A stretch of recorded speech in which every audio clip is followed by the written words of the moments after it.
Good evening, ladies and gentlemen. My name is Thomas DeLoss. You can find me at the Thomas DeLoss. You are joining us for Buffalo Late Night. Tonight, we are going to be pivoting a little bit from the normal conversation about sports, and we're going to be touching on some stuff that's more important, I think. Some stuff that has hit both locally and nationally, and continues to happen. I have two very, very special guests tonight. First, we have Anita Bush. Anita is the president and founder of Victims First, chairperson of the National Compassion Fund, and Brandon Jones, who is the excuse me, the principal of Craig Road School here in Rochester, New York. Guys, I truly appreciate you joining us tonight. And obviously, with everything that's happened, you both have very specific and close knit impacts to what happened. Anita, first, I like to kind of speak and have you explain how Victims First came about, and how this what's your relation to everything that's happened? Okay. Yeah, in 2012, my cousin Michaela was murdered along with 11 other people in the theater shooting, mass shooting in Aurora, Colorado, during the midnight screening of A Dark Knight Rises. After that, nonprofits began collecting funds, and they were using the names and faces of our loved ones who were murdered. And there was one major fund in Colorado, and we found out that the money was not really intended to go to us. It was going to go to other nonprofits. And we had kids with paralysis and brain injury, and we were trying to bury our children. And um, after that, we just decided we got to do something about this because I wonder how other families were treated. And we reached back to Columbine and Virginia Tech and NIU, and we found out that the same thing happened in those situations where a large nonprofit came in and collected funds, and they got like one little over 1%. Some got 2%, 3%, and it's crucial. It's crucial right now for Buffalo and for Uvalde to collect as much as we can possibly collect for the sake of those families of that victim base, because it knocks you down, and it's really hard to stand back up. It's hard to cope again. So we formed. It was just as we went to different mass shootings. This is, I think, 36 mass shootings I've worked on behind the scenes. Um, we've had now 2 mass shootings in my family, and thankfully Stacy survived, but running for her life. But we saw a need, and we decided to fulfill it. The first one was to make sure that 100% of what is intended for victims actually gets to the victims. Um, so all of us from families of the deceased from those um, mass shootings that I mentioned, we joined together. We went to Washington, D.C., and we basically asked the National Center for Victims of Crime to please start a fund. We did this for Aurora because not everyone was helped, and there was a lot of re-victimization. And that's how the National Compassion Fund came to be. And um, I was one of the key co-founders, and now I'm a mass violence specialist because of all the unfortunate experience that I've had over the years, 10 years. Well, it's definitely, I mean, just the fact that you've mentioned 36 times you've had to be involved is daunting, to say the least. And, Brandon, I know, being that you obviously work at a school, and my relationship to you is one that my wife, Anita, is a teacher. Mm-hmm. She teaches high school math, and Brandon was the assistant principal at her school prior to taking the principal position. Now, Brandon, being that, you actually are a huge proponent for social justice, and I know that you have been a voice for a lot of voiceless. Would you share a little bit about the work that you strive to do in the schools and the surrounding community with what's going on, and how you feel your impact can be broadened. Yeah, absolutely. First, thanks for having me, Tom. I appreciate being able to not just speak on this issue, but also be a representative as the principal of Craig Hill Elementary School, and to be able to speak on such enormous issues. And secondly, Ms. Anita Bush, I just want to say thank you for sharing your story about your family members. That's heavy. And Mhm. so my condolences to you, and just thank you for the work that you're doing. But to go to your question, Tom, what I strive to do is a few things, right? So as a principal, right, like at the foundation of my work, my job is to help students learn, right? It's to build capacity with teachers so that students can learn, at the elementary level. It's those basic foundations: reading, writing, math, right? And then on the maybe what some folks might call the softer side, or the side that folks oftentimes don't think about, that educators have to do, is really helping students develop their social emotional learning competencies, right? Their abilities to be self-aware, self-manage, build relationships with others, right? Like the connection piece, almost like the human piece. Um, and giving and helping teachers build capacity to do that work, not just in silo, but in relation to their content or their instruction, right? Whatever they are doing. Um, and through my work, right, through being an educator in a suburban district, a large suburban district here in Monroe County, it means that I am very much aware of the discrepancies in which our school district produces when it comes to student achievement and student discipline. And what we see in Monroe County is also not unique to Monroe County. It's not unique to New York State. It's a national thing that we see, a national dilemma for our students of color, especially our Black and Brown students.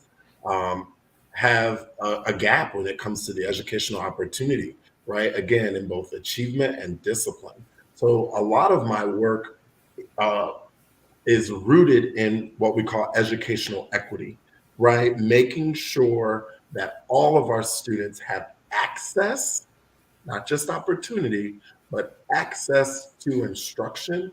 And a big part of that is understanding who is in front of us, meaning looking at our students, um, Mhm. acknowledging and not being blind to their identity, whether it's their culture, their ethnicity, their gender, their sexuality, just their beings, their intersectionality of identities, right? And so then how do we embrace that, empower it, right? So that students can soar, right? So and to kind of just answer your question, kind of summarize all of that, my work is around making sure that students can succeed, but it's beyond just reading, writing, and math.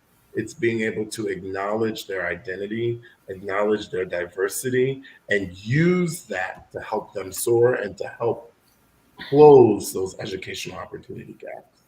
Mhm. Right. What it seems, at least from what we're seeing, that more and more times, at least statistically, 18 to 21-year-olds are the ones behind most mass shootings.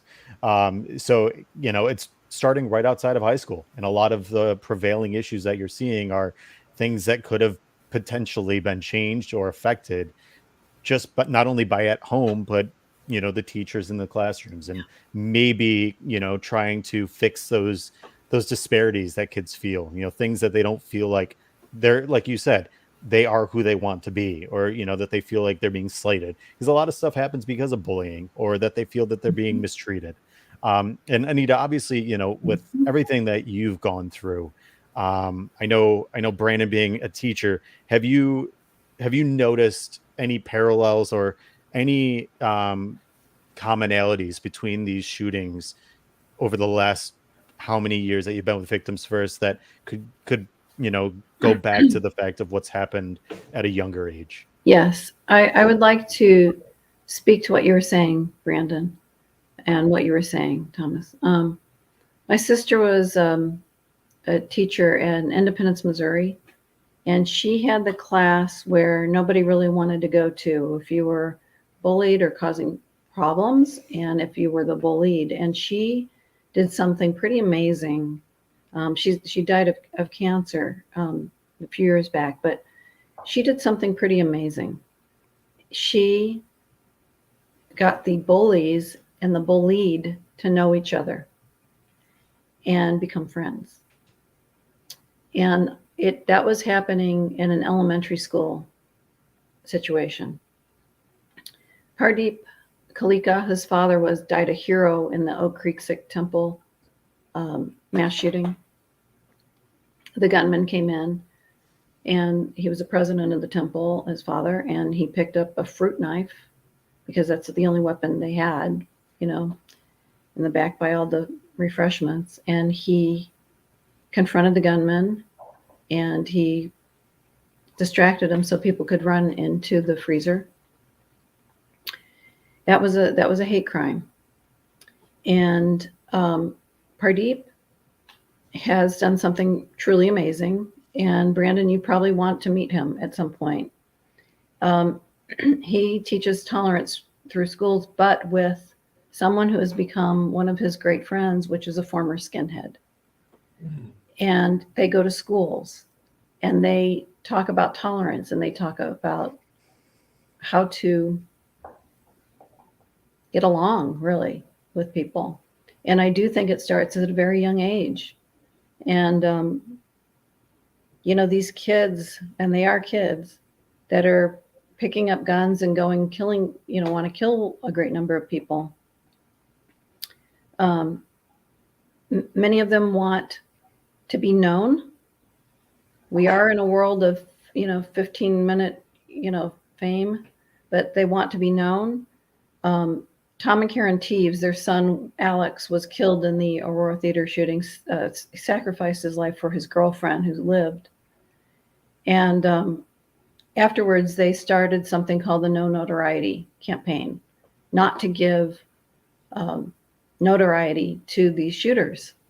They study each other. There's definitely a contagion effect, and it's for the sake of public safety, not to mention the shooter, and to really get the media to elevate the heroes and the victims. And I think that it's a cultural shift that needs to happen of what we value in this country and what's important. First off, my sincerest condolences with your sister passing. I know Thank you. cancer has beaten its drum in my family as well, and I know it beats a lot of people's for sure. It's an unfortunate world we live in. And aside from that, I know Brandon could agree.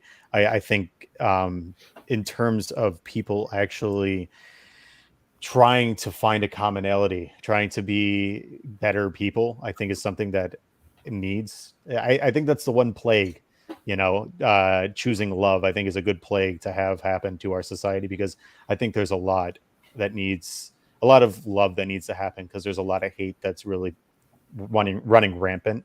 But Brandon, go ahead. Go ahead. I'm just thinking, you said a few times, Tom, around this idea of commonality between, for lack of a better word, the trends that we see after we see such violence happening in different ways. And, as a principal of a school, both the Buffalo situation and the situation in Texas, those mass shootings, right? They shook me to my core for two different reasons, but at the same time, they reminded me of the goal of the work that not only I do, but a lot of other folks do, which was the equity work, the culturally responsive education work, meaning focusing on the idea of multiculturalism, social justice, right? Like in instruction, though both of those events are reminders of why those things are critical. Even though one was at a grocery store and it was targeted because it was a grocery store that, was likened by people of color, Black folks, and the other one was what it was, right? Like the senseless act of targeting an elementary school. Even though they have these kind of different motives, they both bring us back to this idea that if we can, even with all of the hate that's in the world, even though there's a lot of love, but even with all of the hate, if we have kids for a certain amount of time, right, as an education system, how can we use instruction? How can we use their time together to help them break down the negative stories that they're maybe bringing in from the outside, right? Like, how do we help them connect with each other so that when they are older and they are having, depression, mental illness, whatever it may be, it's not let me go target because of who they are, because we maybe already have tackled that, right? So for me and the work that I do, both Buffalo and Texas, those were reminders of why the work is critical. And that's what I told my staff the day after Texas, right? So on that Wednesday morning, we did a stand-up meeting. And, I could only imagine what it was like, at the secondary level, because at the secondary level, those students are a little more in tune to current events, right? Like they probably heard about it. They're having conversation. At the elementary level, especially at my first year at elementary, I was also questioning what were the kids going to be bringing to the building? Would they know about it? Do I say something? Do I acknowledge it, over the morning announcements, right? Understanding like that I might be breaking their innocence because they may not know anything because I work in a building where it's 3, 4, 5, very similar to the school in Texas, right? Where it was 2, 3, 4. Right. So I'm talking 8, 9, 10-year-olds. Their parents might not have spoken to them about it, but who is impacted is the staff, my teachers, my custodians, my nurse, my secretary, my assistant principal, myself. So we had a whole stand-up meeting where the first thing was build connection with each other, right? Like we know this happened, find someone, talk to them, give them a hug, show them some type of love. And then let's talk about how we're going to grapple with this. Let's remember our own safety protocols. And then let's also take a moment and really help remind students, even if they don't know, remind students of what school is supposed to be about. So I actually gave permission for my staff to say, take a pause when you need to take a pause, take an extended recess, play some games with kids, do what needs to be done so kids feel love in the school and they can connect with each other after such a horrific event. Yeah. If I can say something, I'm so sorry, but Brandon, I'm old. I'm 61, and I have to tell you that 61 tomorrow, and I have to tell you that teaching and teachers and what the responsibility and the expectation of what teachers are supposed to do has changed significantly over the years. Can you speak to that? Well, what you've seen and how you've seen it change. Yeah, listen, I've seen, here's what teachers have to do now, right? Like teachers have to teach, right? Like they have to teach content. That's at the core. But at the same time, they're social worker, they're counselor, they are advocate, they are helping to build not just their reading ability, but their leadership values, their character traits for students, their mom, their dad, their brother, their sister. And now society unintentionally is asking them to sometimes give up their life. Yeah. Right? How heavy is that for my teachers? Right. And so when we came together, and thank you for asking that, Anita, because when we came together, you could feel it in the room. Right. Like even though we come in with smiles, some of us were just sitting heavy. And we're like, what does this really mean? I had a substitute teacher who she just finished her certifications. She's been subbing in our building. She came up to me at the end of this week on Friday, and she thanked me. And she said, thank you for that stand-up meeting. She goes, this was my first time as an employee, right? When Sandy Hook happened, she was a student in K-12 schools, right? All of these mass shootings in schools. This was her first time as an adult in this space. She said, I didn't know what to do. I was scared. I was thinking, am I going into the right field? But just that meeting in itself, where we just touched base. I didn't give them any huge, this is how we solve the world problems, but we just acknowledge it. She said she felt so much better. But we sat and we talked about the weight of that incident, what it means to be a teacher in today's society, and how it is bigger than just you're now going to go in and teach math or science or reading. You are now teaching students, right? You are teaching students, which means you are connecting in ways that we maybe didn't sign up for. Yeah, I'll say this, like I said, as a spouse to an educator, it goes beyond that too. The amount of weight you put on the teacher. And my brother and I had a conversation prior to the show that, I know one of the conversations is we should arm teachers. And I think my feeling to this is pretty point, or, clear and to the point, is I can't imagine my sweet, and Anita, I know you don't know my wife, Brandon does. My wife is one of the sweetest people you'll meet. Genuinely kind of heart, just genuinely does everything for everybody else. And I can't imagine having to have a conversation with her that she would need to brandish a weapon. But aside from that, I know, every single day when I go to work as a mailman, she worries for me because, I'm in neighborhoods that aren't necessarily the nicest. There is violence in neighborhoods that I deliver in. It doesn't scare me, but it scares her. But then in turn, the fact that now every day, and it's been like this for a long time since the day we met, that I have to worry about her going to school and her job.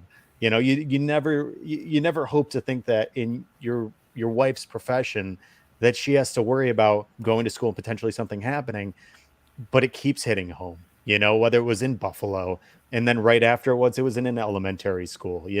These things are so close to home. And like you said, Brandon, we're asking so much of educators now, and we're asking so much of people that it's got to put a ton of weight on them. And I'm sure we're going to see that some teachers are probably just going to leave the profession because people have they're stomaching too much at this point, and it's putting too much stress on a position that for most of them, and I know Brandon, you can agree, doesn't pay nearly enough.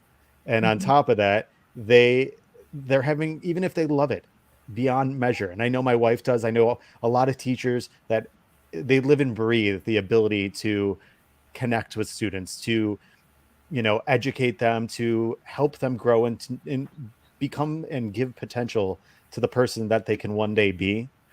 I know my wife, and I'm going sidetrack. I'll end up at the place I'm supposed to be, but I have a point. Sure. And it's something that affects so many people, including yourselves.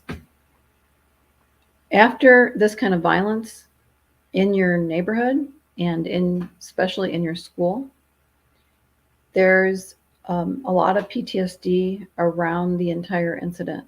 Children can't learn when they are afraid, and they cannot learn when they have to go back into a situation where something like this happened, even a different school, but the same kind of setting. One of my friends is Anson Williams. He was Potsy on Happy Days. I don't know if you've ever watched that, but he became kind of an expert on what to do when your school is not safe. For them, there were carcinogenic chemicals found in the school, so they had to take the kids out. So they were like, well, how do we continue teaching?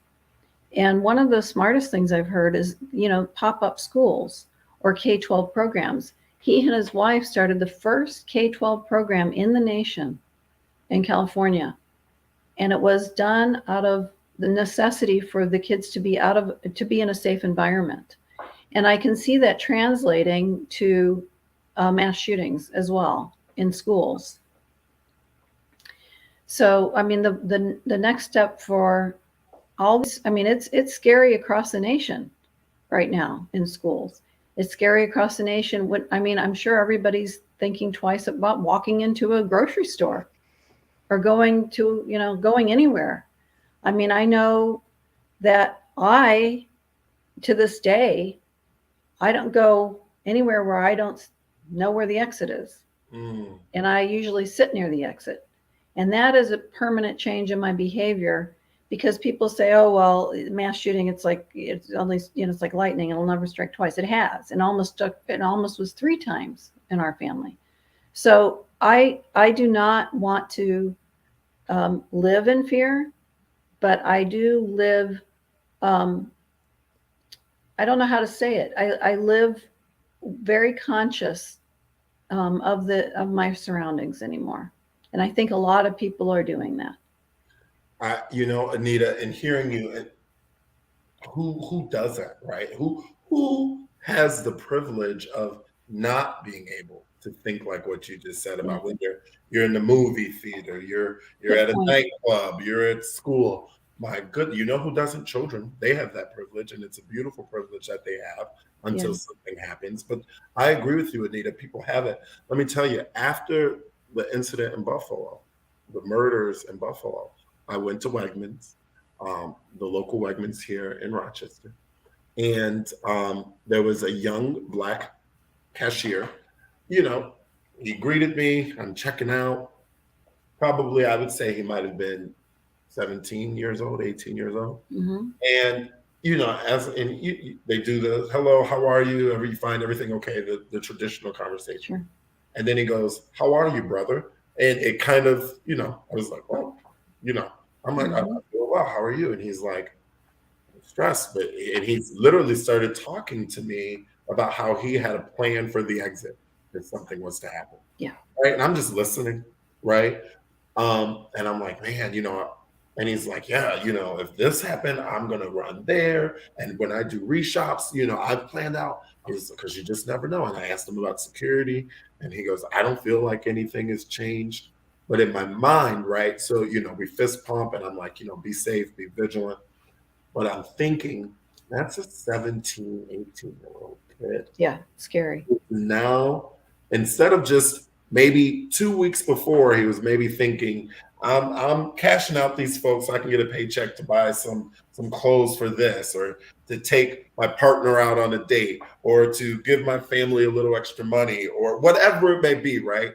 Now his energy is on, how do I escape if something was to happen? And that's happening across the country. And it has been for years. And I think that we are becoming a nation of people with mental illness, actually, because PTSD is very difficult. I mean, it is extremely difficult. And every time this happens, you are creating more PTSD in every single one of us. It's like a hyper vigilance, hyper aware. Well, what do they say about trauma, Anita? They say that trauma is both real and perceived. So you don't even always have to experience it firsthand if you can connect to the situation, especially if you can connect to the victim of the situation. Yeah. Right. So, kind of off of that same topic, Dave King, who's a regular on the show, has a question for the both of you. Question is, what has to take place in order to prevent the radicalization that causes hate-motivated mass shootings, and how can that be implemented within early learning?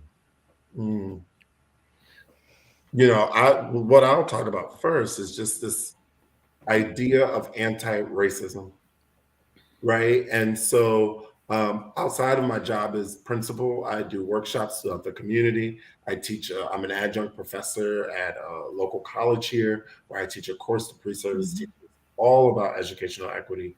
And I always do a piece on the idea of anti-racism, right? I do it with staff at school. I do it with people in the community.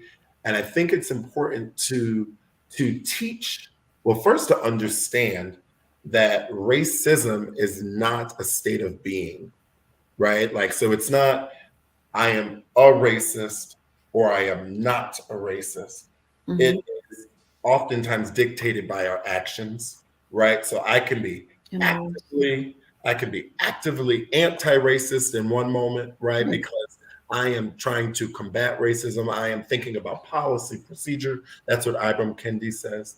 And I could be unknowingly racist in another action, right? Because I'm just not maybe thinking through that lens. So by striving to ensure that our actions are anti-racist, meaning we are expressing our ideas that are against racism, we are expressing in our action policies that are against racism, we are teaching children how to be anti-racist, right? It's similar to that idea of when I don't know if you guys recall this, but a bunch of years ago in schools there was the upstander, thing.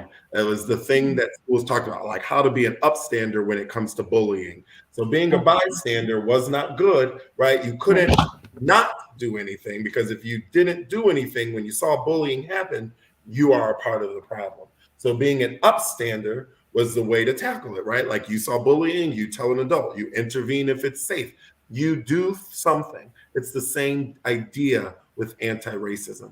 It's no longer good enough to not be racist. We have to be actively fighting against racism. And so it's a teaching students, right, especially at the elementary level, how to embrace difference, as I said earlier, how to celebrate diversity. And when you see something where you see someone isn't treating someone well because of their identity, it's not just about calling them out, but it's about calling them in and saying, like, hey, how can I get you to see the awesomeness that is Anita? How do I get you to see the awesomeness that is Tom, that is Brandon, right? That's the work that I think is at the foundation of teaching and learning, because when we can do that, kids feel safe. And when they feel safe, they can learn. I don't think any children grow up. I mean, I don't think any children are born racist. I mean, I think children are curious about differences between, but it really comes from the parents. And when the parents, to Dave's question, and when the parents are being radicalized, the children are being radicalized. So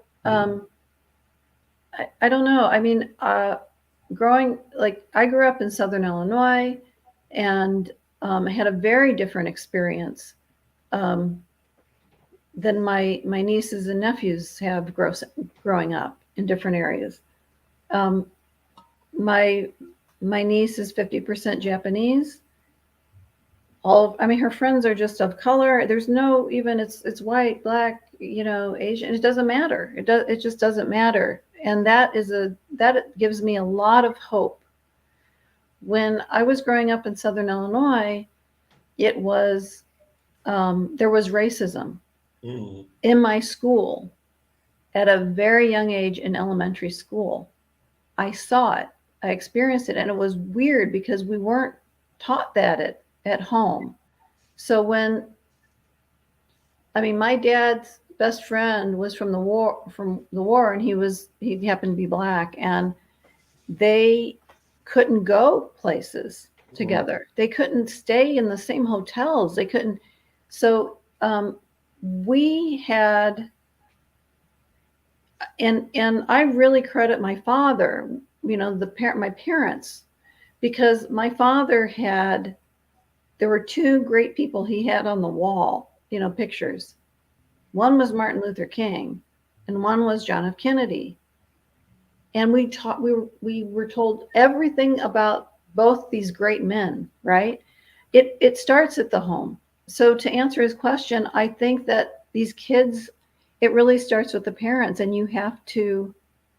this country is so divided right now.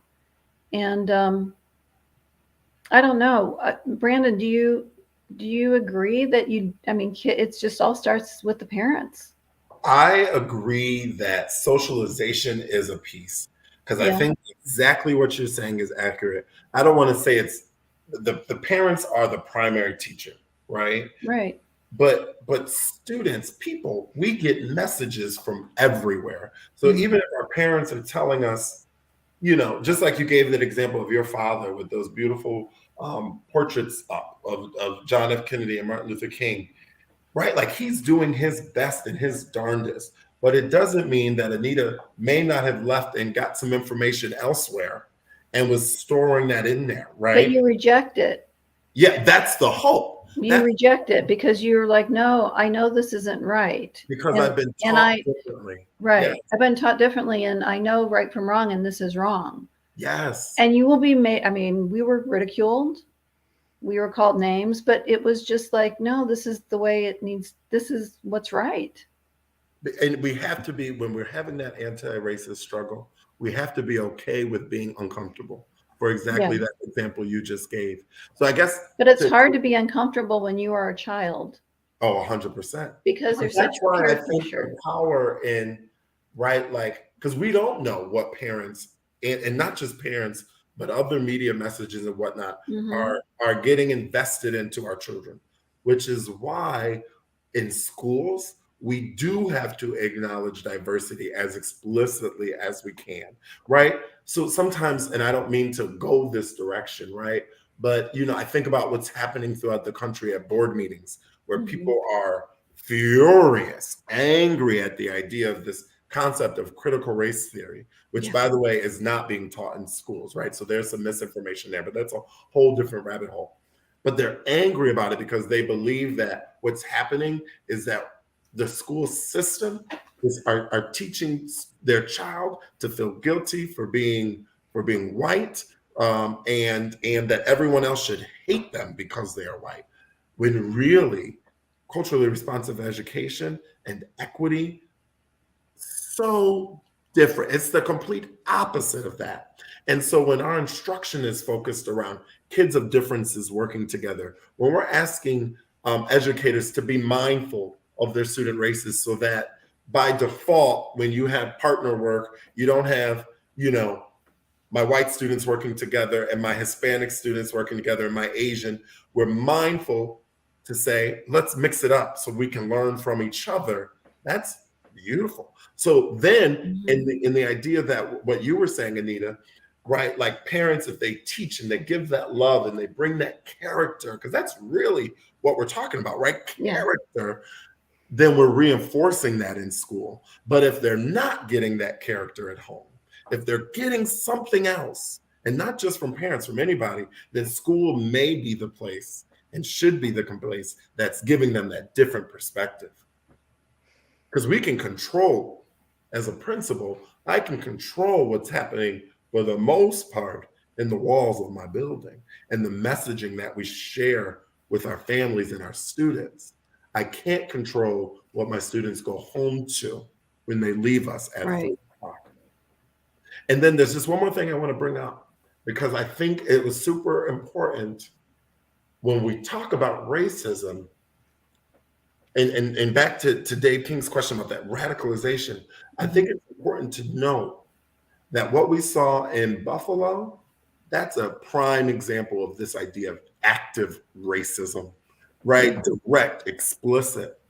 But the other piece that I think is behind radicalization, especially when it comes to hate, is sometimes not always as active as we like to believe it is.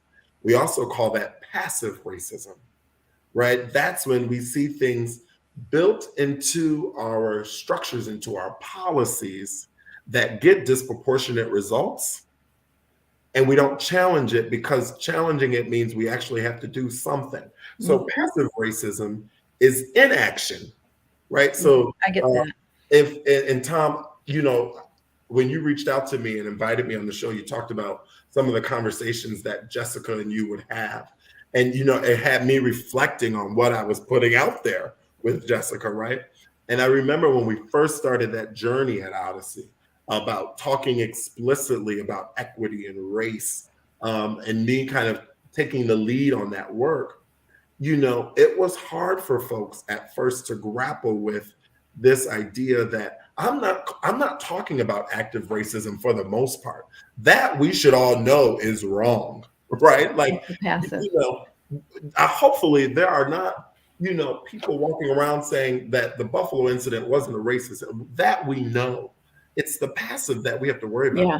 So it's not doing things. So when I would put up test scores and say, all right, let's look at the region scores for our school and let's disaggregate the data by race. Not to say that everybody in the room is a bunch of bigoted, racist teachers. That's not the point. The point is to say there's discrepancies, and if we don't do something different, we are going down the path of passive racism just by our inaction. And I think that's key to defeat radicalization. It's making sure that folks understand we're not just not doing something, we are doing something, and it's actively, aggressively working against racism. Passive racism has to be confronted. I think that's brilliant, actually. So Dave actually expanded on what you had said, Anita and Brandon. He had said to expand on that for Anita, what seems to be the root cause of these mass shootings that aren't necessarily motivated by hate, like the one in Vegas, like the one in Uvalde, because we know that there has been some, like there was a shooting done at a gay bar and nightclub in Orlando. There was the shooting in Buffalo that was specifically targeted to a African American community. What do you think the is shooting the starting point? The shooting in Orlando was not because he hated LGBTQ. He initially was, when he scoped out Disney Square, and his initial, it came out in court that his plan was to take a long gun, an AR, into the middle of Disney Square in a baby carriage, take it out, and shoot in a circle. It was to kill as many people as possible. Some of these mass shooters think, and this goes back to conflict resolution skills or the lack thereof. Some of these kids learn conflict. I mean, look at video games and look where they've come.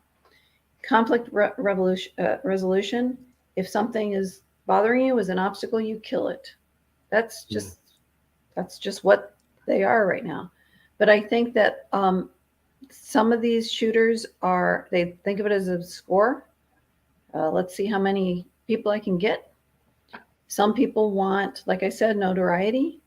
And the media has been changing in recent years. 10 years ago, it was almost impossible. But they wanted fame. And I think there's, mental illness. I think it's a multi-pronged problem. It's easy access to weaponry at a young age. I think it's a multi-pronged problem. And I would say, whatever's in front of you, I don't care if it's the entertainment industry, the video game industry, the gun manufacturing industry, mental health, whatever's in front of you, and you see something that needs to be fixed, you need to sit down and say, we're going to fix this. If it's a media, okay, we're not going to continue to give publicity to these shooters for the sake of public safety when there is so much evidence against it. And that was a real fight to try to get changed.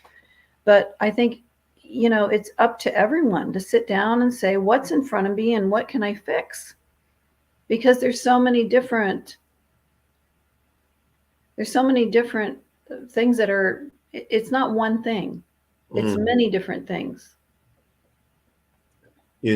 I would, agree with what you're saying, Anita. And I think, today's question, Anita, out of the two of us, is probably the one with the most experience through her organization thinking about that.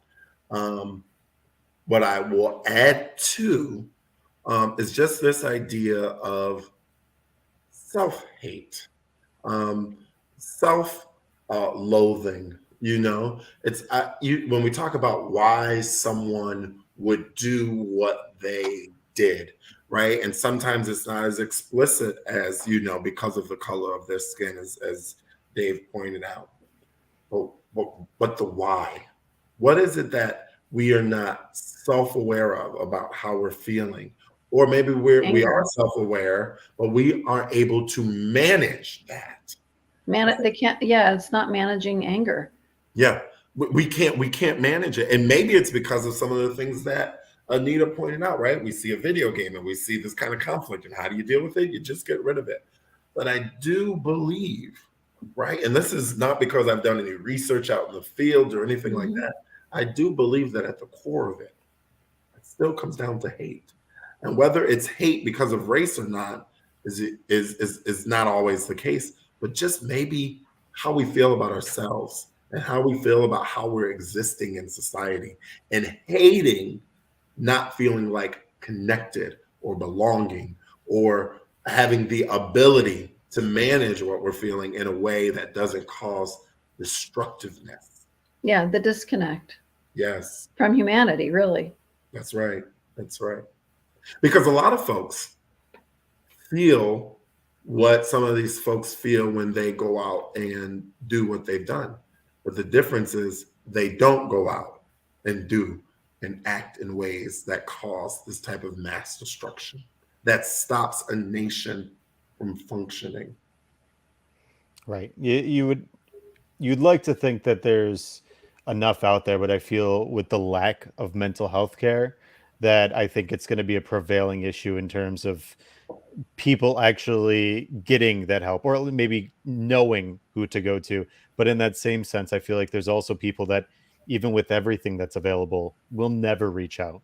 And they Yeah. just feel as though this is the only avenue. But alongside with what you were saying, and, I know, Brandon, I'm sure you've had conversations, but without going too in depth and without breaching any confidentiality, what kind of conversations or what have you done um, in the weeks following the shooting in Uvalde to whether it's have your teachers prepared or maybe have an action Mhm. plan so that your school is not just, I don't want to say open game, but a soft target in Yeah. the future. Wow. What a question. Like, just think about that. Sit with that question for a moment, Yeah. right? Like, Yeah. what do you have to do? What conversations have you had with people to pretty much prepare for the inevitable, maybe for a situation that's heavy? Here's what I will Yeah. say. I'm fortunate enough to work in a district where we have a lot of safety protocols. I would be surprised if there's a public school in this country that doesn't have a lot of Yeah. safety protocols in place because of going way back to at least the earliest one I could remember, Columbine, when it came to school shootings, Yeah. right? And how we drastically shifted from that, and then even things that we learned as a school system because of events like 9/11, right? So yes, the airport changed, right, and all of that stuff changed, but school systems changed too, and Mhm. how kids entered the building, right? How we were policing visitors to the building. So I guess what I'm saying is we have already had a lot of structures in place in Greece, especially to ensure that that if something was to happen, we could be as prepared as possible. Those things go from little things, right? Like are the classroom room numbers, signs in the window so law enforcement can see which room is which from the outside instead of being in. It's spending millions upon millions of dollars to changing the entrance of the building, the vestibule, so that if even a parent walks in and talk about the opposite of welcoming and affirming, right? But even a parent walks in and drop in their child, they got to get buzzed in through a door. And even when they get buzzed in through that door, they're Right. not in the school yet. They're still Chapter. trapped in another door. Yeah. And we're going to take your license and all of this stuff through like a thing that you would see at the drive-through or the gas station, this kind of plexiglass that you slide things in. Yeah. Our doors automatically lock, our outside doors. We do the lockdown drills, right? All of these things that we do that at some point becomes like just and you're like, wow, you almost forget why you're doing it, and then something like Texas happens, and you're like, oh yeah, this is why we do it, and then we double down on it. We remind the community of what we do, right? So I wouldn't necessarily say because of Texas or even Buffalo that things shifted dramatically, but it was like, okay, let's take this opportunity to remind ourselves of what our systems are, right? Like, and make sure we understand what to do in these moments. And I'll I say wish this much. society would change. I mean, I think there's a real strong culture of violence, and it's gotten so bad. I mean, our goal at Victims First is to become completely obsolete. Mm, when we help people, we don't look at what color is their skin, what political party are you affiliated with, or what religion are you, or what's your sexual. We don't care. If you're suffering, we help. And I think that um, people need to to just treat each other differently, like you were saying, Brandon. And it has to start. I don't know how you reverse from what's been happening in this country with the divisions. And it I is, don't know. I'll say this, Anita, as a white man who delivers mail in neighborhoods that are primarily African American, um, it's I have to reinforce to some of my customers. Like I had a customer that said, "Oh, you can just open the door and put the packages in my house." And I'm like, it's tough for me because as a white man, I don't, knowing what happened in Buffalo, I don't want people to feel uncomfortable because I know that somebody else made that happen and I want to change that perception. And it's scary because I don't want people to look at me in a certain way and perceive something that isn't there. So I try to brandish myself with love for all my customers. I know, like Brandon, you had said that every single day, you have an opportunity with somebody and trying to help them, and maybe, take advantage of being, or bringing potential to them. And for me, as a mailman, every single day I walk into somebody, that could be the only person that they encounter on that daily, or, in that one instance. And who knows what kind of mental capacity they might have or what kind of issues they might be running into. And so I have to go out there and say, hey, I need to provide love. I need to provide happiness. I need to provide a smile and care and consideration to their well being. And when you're walking into neighborhoods that do have fear. Like one of my stops on my route is the Tops on West Ave, which was one of the stops that was going to potentially be hit by the guy who shot in Buffalo. So going in there the very next day was uh, scary.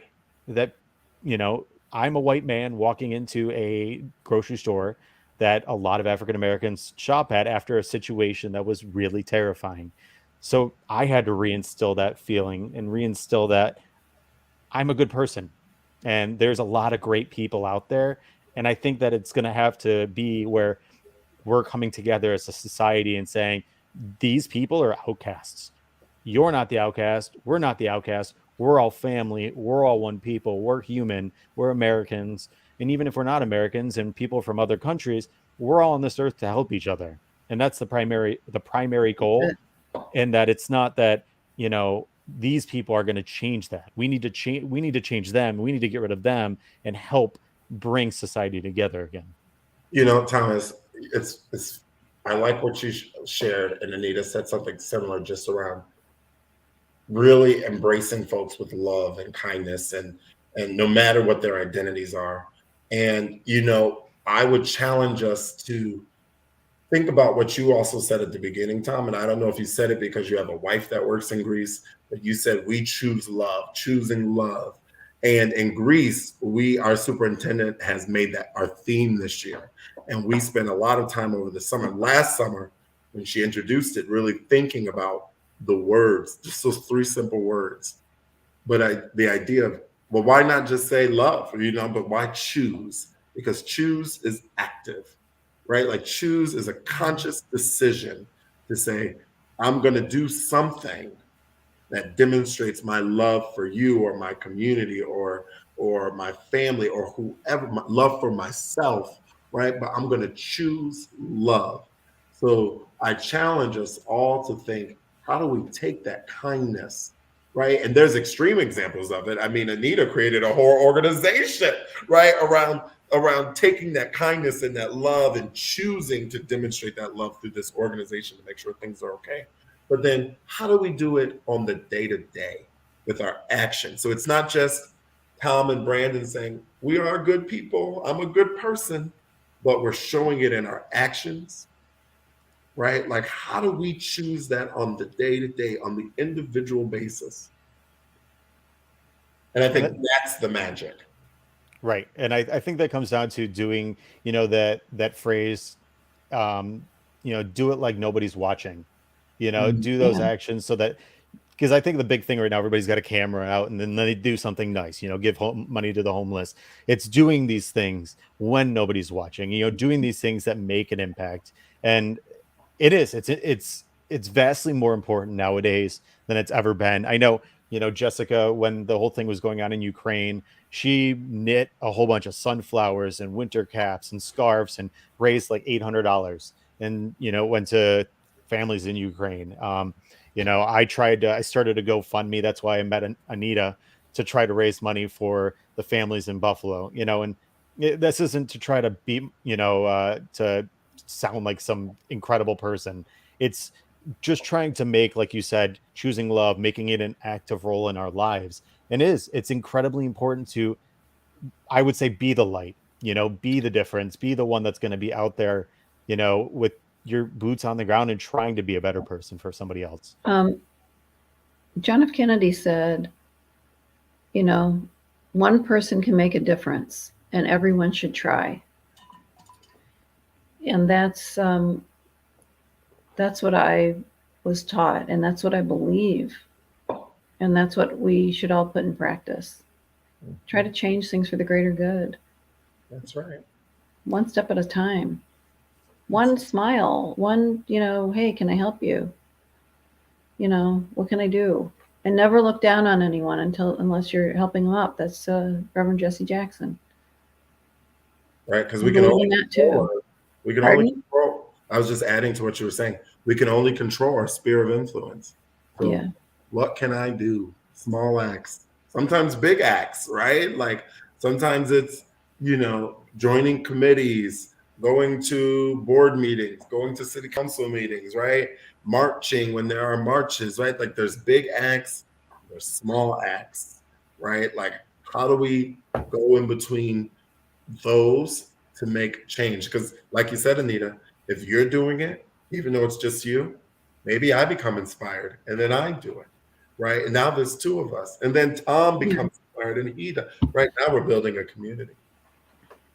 It's funny, as I was going to actually ask as kind of like the final thought. I normally like to end things on a final thought of what, what might kind of jog people's emotions. And what I really wanted to throw out there was, what do you feel is the next step? What can we do? And I know both of you really said, and like kind of I said myself, we need to choose love. We need to be the people out on the ground. But what I want to pose to you is, what do you think America's next step is? What do you think as society is the next step for all of us to hopefully try to change for tomorrow? I think that's the big question. I mean, is how you make this change. I've been working with a few congressmen to have a day, July 20th, is what the day we've chosen because of many different reasons having to do with many different cultures. And um, we're trying to start just a National Heroes Day. So the media and everybody for one moment looks at somebody who's just like an everyday person and looks at their role models and say, that's the person I want to be, or that's a person, I look up to him because he, you know, he saved someone's life and risked his own life. I think it's a matter of having these very important role models for kids who are actually decent people, um, no matter who that is, But you have a society that's really concerned with celebrity. And now I've worked in the entertainment industry for 30 years. Not all these people are that great. You need to find really decent human beings and elevate their profile and help kids have true role models in their own skin. It You makes know, a difference. I agree with that. It does make a difference. And my own kind of final thought. besides what I've already said around taking action, right? Those anti-racist ideas, those upstander ideas. When it comes to the nation as a collective, I hope that we never become okay with what's happening. I hope we never become complicit, apathetic to these events, right? And as yucky as they are, as painful as they are, I hope that it motivates people to take that action that's necessary. Now, history says that action doesn't go very far often, right? When it comes to politics and all of that stuff. Yeah, I haven't seen it. I hope we never get silent and are just like, this is okay. I think the problem is we have been complacent for a very long time, and that's why we're in the situation. With that, I tend to agree, but the one guiding light to all that is conversations like this are happening, and we're not the only ones. There's other people out there that are having similar conversations to the ones we're having now, and as long as that happens, that's the change that can happen.